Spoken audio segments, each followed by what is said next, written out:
Hi, everyone. Judge Andrew Napolitano here for Judging Freedom. Today is Friday, October 7, 2022. It's about 4:25 in the afternoon on the east coast of the United States.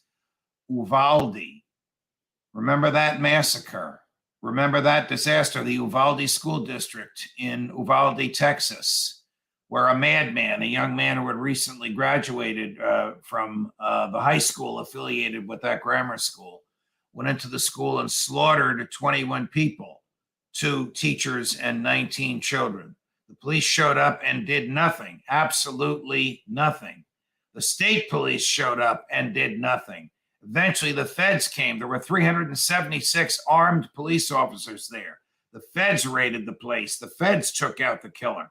By then, the students were dead. Some of them had bled to death, and their lives might have been saved had the police done the right thing at the right time. Okay, you know the background. It's a tragedy.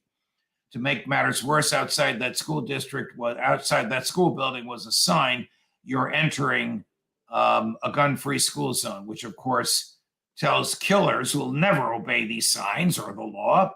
They don't by their nature. Come on in. It's like shooting fish in a barrel. You know the background.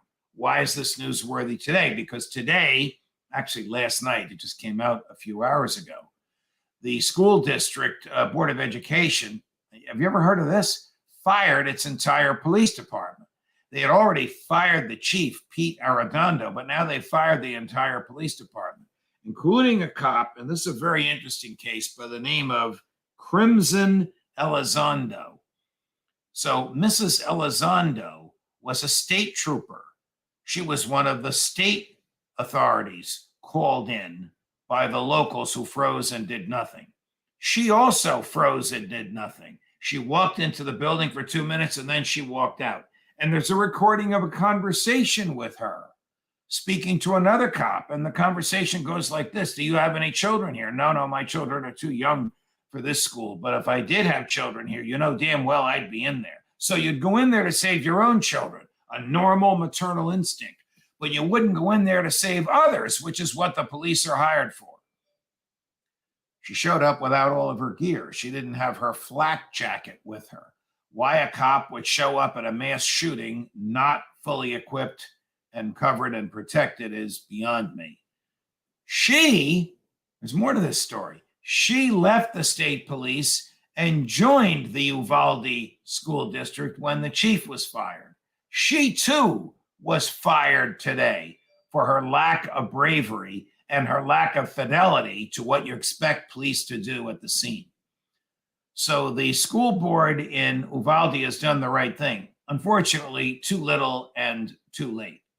And they have asked the state authorities to provide security for the school district until they can hire police who will actually do their jobs.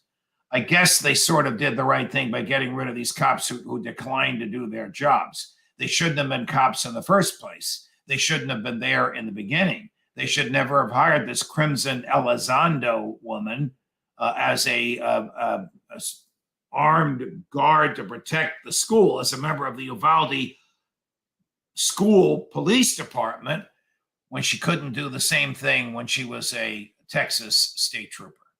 This goes from bad to worse.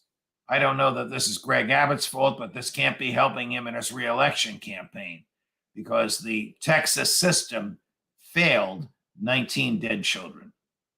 Judge Napolitano for Judging Freedom.